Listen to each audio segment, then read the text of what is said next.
6 अप्रैल 1930 की सुबह सुबह गांधी जी समुद्र में उतरे और पानी निकाला। उन्होंने दोनों हाथों में नमकीन पानी उठाया, पानी का एक बर्तन में वाष्पित होने के लिए रख दिया और इस प्रकार उन्होंने नमक कानून का उल्लंघन किया। ग्रामीण इलाकों में अहिंसक विद्रोह की लहर दौड़ गई। समुद्र तट के किनारे हजारों लोग अवैध नमक बनाने के लिए समुद्र की ओर चल पड़े। जुलूस निकाले गए। विदेशी कपड़ों की दुकानें और शराब की दुकानों के सामने धरना प्रदर्शन किया गया। 14 अप्रैल को जवाहरलाल को गिरफ्तार किया गया और 6 महीने की सजा सुनाई गई। उन्हें कारावास की सजा हुई। उनके बाद गांधी जी और अन्य कांग्रेस नेता भी उनके पीछे पीछे चले गए। यह आंदोलन देश के दूर दराज के कानों तक फैल गया। ग्रामीण भारत में जागृत हताश युवा, जिन्होंने अपनी भावनाओं को व्यक्त करने के लिए आतंकवाद का सहारा लिया था, उनके जुनून और तीव्र क्रोध को अचानक एक गैर विकल्प की पेशकश की गई। हिंसक विरोध प्रदर्शन। कई लोगों ने चुनौती स्वीकार की। बड़ी संख्या में युवा छात्रों ने शांतिपूर्ण विरोध प्रदर्शन की आग को भड़काने के लिए स्कूल और विश्वविद्यालय छोड़ दिए। यह 1930 के दशक का आरंभ था और मानवतावाद और उदारवाद का अब भी महत्व था। जेलें भीड़ उमड़ रही थी। कोड़े मारने की घटनाएं बढ़ गई, लेकिन गांधी जी के कदम ने इसे रोक दिया। आतंकवाद की ओर रुझान। यदि सरकार महिलाओं की क्रांतिकारी भूमिका से चकित थी, तो मोतीलाल, उनके ही घर में कमला, विजयलक्ष्मी, कृष्णा और यहाँ तक कि मोतीलाल की पत्नी स्वरूप रानी भी धरना देने और पुलिस व लाठीचार्ज का सामना करने के लिए बाहर आई। आरोपी युवतियों ने कुर्ते और पैजामा के साथ सफ़ेद गांधी टोपी पहन रखी थी। उनके सिर पर नेहरू परिवार की महिलाएं अचानक बन गई थी। वक्ता हर गली के कोने पर सार्वजनिक सभाओं और संबोधित करते हुए घर घर जाकर भाषण देते हैं। घर घर जाकर उन महिलाओं को मनाना जो अब भी पर्दा प्रथा का पालन करती थी और एकांत में रहती थी। अपने घरों के भीतर रहकर आज़ाद होने और उनसे जुड़ने के लिए इंदिरा ने खुद को इस सब का हिस्सा महसूस किया। यह कोई ऐसी घटना नहीं थी जो दूसरे लोग कर रहे थे, बल्कि यह भारतीय स्वभाव की बात थी। पारिवारिक जीवन ऐसे ही होता है और खासकर हमारे घर का। मैं इसका हिस्सा थी जुलूस, सभाएं और वह सब कुछ और जो हुआ उस जगह।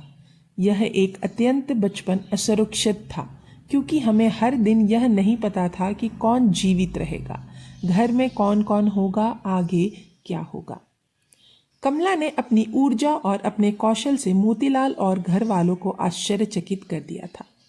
संगठित कार्रवाई की क्षमता, भीषण गर्मी में वह सबसे आगे थी। उग्र भीड़, ऐसा लग रहा था मानो उसके भीतर एक अदृश्य शक्ति प्रवाहित हो रही थी। वह हर जगह मौजूद थे, सभाओं और संबोधित कर रहे थे, धरना दे रहे थे, घायलों की देखभाल भी कर रहे थे। पुलिस कर्मियों की लाठियों से घायल होकर स्वयंसेवी सेवाओं का आयोजन किया। जब जवाहरलाल कमरे में थे, तो वह आश्चर्यचकित और गौरवान्वित होकर अपनी पत्नी को नए सिरे से देखने लगे। कमला के नेतृत्व के इर्द गिर्द एकत्रित हुए युवाओं में से एक था फिरोज गांधी, एक पारसी युवक, मध्य वर्गीय परिवार से, अपने विचारों में दृढ़ निश्चयी था। ब्रिटिशों का समर्थन। फिरोज एक पर्यवेक्षक था जो बिना किसी पूर्वाग्रह के देख रहा था।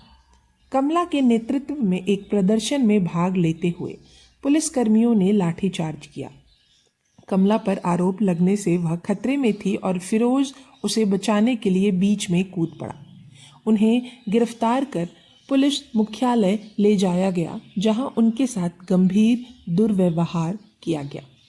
उसे पीटा गया और उसकी चाची डॉक्टर कमिश्नरेट के हस्तक्षेप पर ही उसे रिहा किया गया। इलाहाबाद के स्थानीय अस्पताल के प्रभारी, अत्यंत सम्मानित चिकित्सक, मारपीट ने गहरे घाव छोड़े और फिरोज ने अपने परिवार की पूर्ण अस्वीकृति के बावजूद आनंद भवन जाना शुरू कर दिया। कमला के लिए सामान ले जाना और उसकी सहायता करना शुरू कर दी। हर संभव तरीके से उसकी मदद करना। जैसे जैसे लाठीचार्ज और पुलिस दमन बढ़ता गया, छात्र और लाठीचार्ज में घायल हुए कांग्रेसी कार्यकर्ताओं को स्वराज अस्पताल में प्राथमिक उपचार दिया गया। इंदिरा का एक नर्स और नेता थी। उन्हें अपने जीवन के अंतिम दिनों में एक लड़के की याद आई। पेट में गंभीर चोटें लगने के बावजूद जिसके मरने की आशंका थी, उसने दिन रात उसकी देखभाल की, रात भर यह सुनिश्चित करने के लिए दृढ़ संकल्पित कि वह जीवित रहे। वातावरण ऊर्जा से भरपूर था, 12 साल के बच्चे के लिए मादक शराब जैसा। इंदिरा उसने अपने से संबंधित अधिकांश मामलों में निर्णय लेना शुरू कर दिया। विद्रोह के प्रतीक के रूप में और मार्च में भागीदारी के संकेत के रूप में तीर्थयात्रियों के लिए उसने अपने बाल कान के लोब तक सीधे कटवा लिए, एक सख्त निर्भीक अंदाज में।